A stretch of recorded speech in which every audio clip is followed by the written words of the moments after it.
Hello, আসসালামু আলাইকুম। Computer পার্কের নতুন ভিডিওতে আপনাদেরকে জানাই সাদর আমন্ত্রণ। সো আমাদের কাছে আজকে একটা 840G1 সিরিজের যে ল্যাপটপগুলো, সেই ল্যাপটপগুলো আসছে। এটা হচ্ছে আপনার 6050A25600201। তো এই সিরিজের মাদারবোর্ড আসছে। এটা আসলে যারা ল্যাপটপ ইউজার আছেন, এইচপি ইউজার আছেন, এটা মোটামুটি সবাই চিনেন যে 840G1 G2 G3 G5 G6 এই ল্যাপটপগুলো আসলে কতটা কমন এবং কতটা ইউজার ফ্রেন্ডলি। সো এই ল্যাপটপটা আমাদের প্রবলেম ছিল হচ্ছে পাওয়ার আসতো না। তো আমাদের একজন দোকানদার ভাই আমাদেরকে দিয়েছে যে পাওয়ার আসে না। তো অলরেডি আমরা জাস্ট এই মসফেটটা চেঞ্জ করেছিলাম।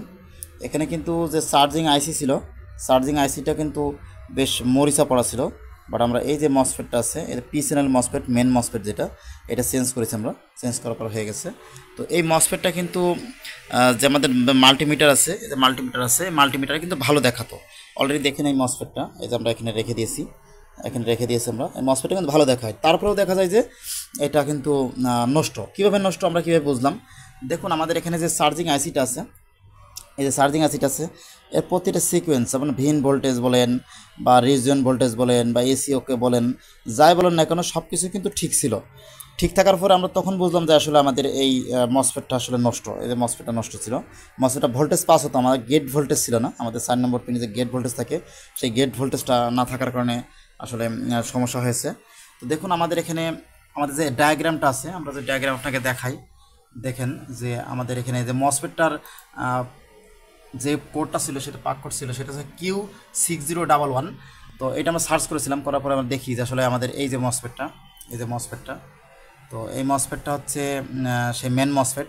এবং মেন মসফেটটা কোথা থেকে আসছে? এই যে আমাদের ডিসি যে জ্যাকটা আছে, এই ডিসি জ্যাক থেকে। দেখুন, ডিসি জ্যাকের যে আপনার 5, 6, 7, 8 পিন এখান থেকে আসছে। আসার পরে দেখুন আমাদের এই যে এখান থেকে দেখুন, আমাদের এই মাঝখানে কিন্তু অনেক সিরামিক ক্যাপাসিটর রেজিস্টার আছে। এই যে মসফেট, মেন যে মসফেটের যে সোর্স যে ঢুকছে, সোর্স আর গেটটা হচ্ছে রেজিস্টার মাধ্যমে, PR6018 রেজিস্টারের মাধ্যমে। এই যে এখানে আপনার আইসির হচ্ছে 4 নম্বর পিনে গেছে, যে আইসির 4 নম্বর পিন।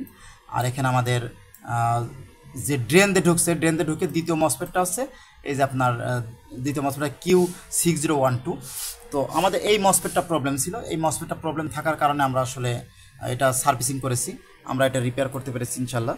তো আমাদের এখানে যে ভোল্টেজগুলো আমরা চেক করেছিলাম, এই যে এখানে আমাদের এসি ডিটেক্ট বা আপনি বলেন যে রিজিয়ন, তারপরে হচ্ছে আপনার আমাদের যে এসি ইন সব কিছু আমি চেক করেছিলাম।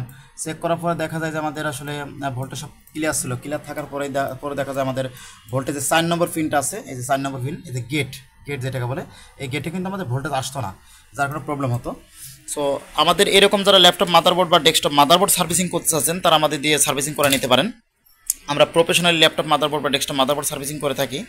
আমাদের ঠিকানা আছে ঝিনাইদহ সদর, পৌরসভা গেটের অপোজিটে। এই যে অলরেডি এখানে আমাদের পাওয়ার চলে আসছে। আমাদের পৌরসভা গেটের অপোজিটে জনতা ব্যাংকের নিচে সমবায় মার্কেটের নাম সময় মার্কেট, আর দোকান নম্বর 18। এখানে আমাদের কম্পিউটার পার্ক ভিডি একটাই দোকান আছে, এবং ঝিনাইদহের মধ্যে আশা করি বেশ সবাই কম বেশি চিনে। তো আল্লাহ হাফেজ। যারা নতুন আছেন অবশ্যই আমাদের চ্যানেলটি সাবস্ক্রাইব করবেন এবং লাইক দিয়ে কমেন্ট করে শেয়ার করে সবাইকে দেখার সুযোগ করে দেবেন। কমেন্ট করবেন কী ধরনের ভিডিও আপনি চাচ্ছেন। আল্লাহ হাফেজ।